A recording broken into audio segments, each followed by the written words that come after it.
Hello বন্ধুরা, আমি আবার একটা রেসিপি নিয়ে হাজির।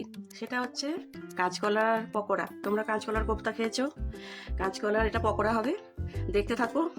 প্রথমত আমি কাঁচকলা আর একটা আলু, দেখেছো এই যে কাঁচকলা, একটা সিটি দিয়ে প্রেসার কুকার থেকে নামিয়ে ঠান্ডা করে নিয়েছি। আর এখানে নিয়েছি জিরে আর আদা বাটা, পেঁয়াজ কুচোনো, আর নিয়েছি কর্নফ্লাওয়ার, বেসন। তো এবারে আমি কি করছি তোমরা দেখতে থাকো। কাঁচকলাটা এই যে খোসাগুলো আমি ছাড়িয়ে আবার আমি ফিরে আসছি। ঠান্ডা করার পরে আমি একটু মেখে নিয়েছি।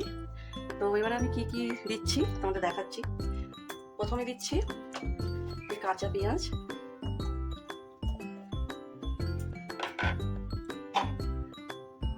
আদা আর জিরে বাটাটা সবটাই দিয়ে দিচ্ছি। তারপরে দিচ্ছি কর্নফ্লাওয়ার, বেসন, তারপরে নুন, পরিমাণ মতো নুন,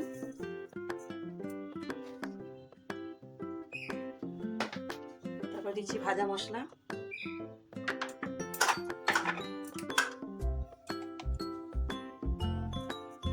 ভাজা মশলাটা 2 চামচ,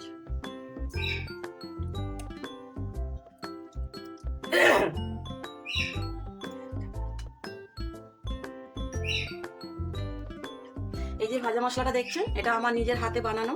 আপনারা যদি জানতে চান এর মধ্যে কি কি দেয়া আছে তাহলে আমাকে কমেন্ট করবেন, আমি বলে দেবো। এই মশলাটা আমি নিরামিষ তরকারিতে দিই, সবেতেই দিই। খুব একটা দারুণ সেন্ট আছে, প্লাস এটা খুব সুস্বাদু হয় খেতে। তো আমি এবার এটা সব কিছু দেওয়া হয়ে গেছে, আমি মাখিয়ে আবার ফিরে আসছি।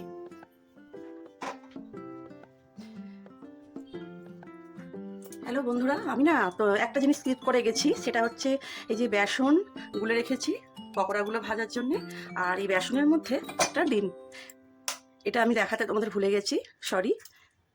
তো একটা ডিম দেওয়ার পরে ভালো করে এটা বেসনের সাথে ফেটিয়ে একদম মিক্সড করে নিতে হবে।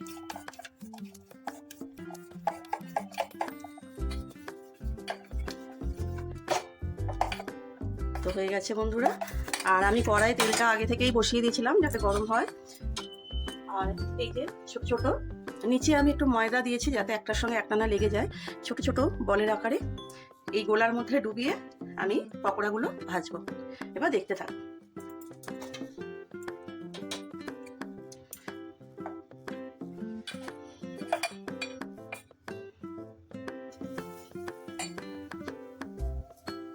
গোল যতটা পারা যায় গোল গোল করে।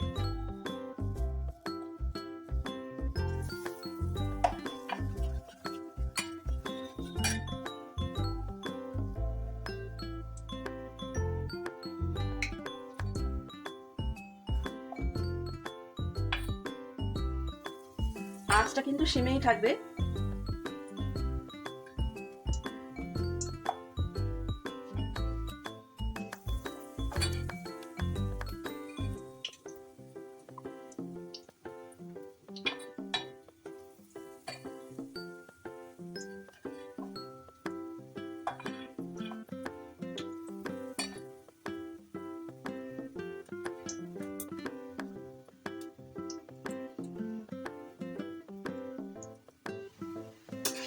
দেখো কতখানি ফুলেছে কাঁচকলার পকোড়াগুলো।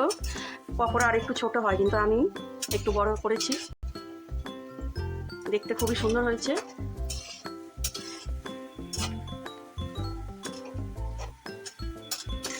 এই দেখো। তো বন্ধুরা কেমন হয়েছে তোমরা কিন্তু কমেন্ট করে জানিও।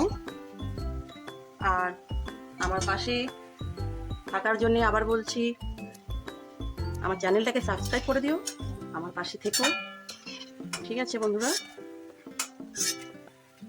এগুলো চা দিয়ে খাবার পক্ষে না খুব ভালো লাগে। দেখো কত সুন্দর হয়েছে, দেখো কাঁচকলার পকোড়া, কেউ বলবে এটা। ঠিক আছে বন্ধুরা, টাটা, সবাই ভালো থেকো।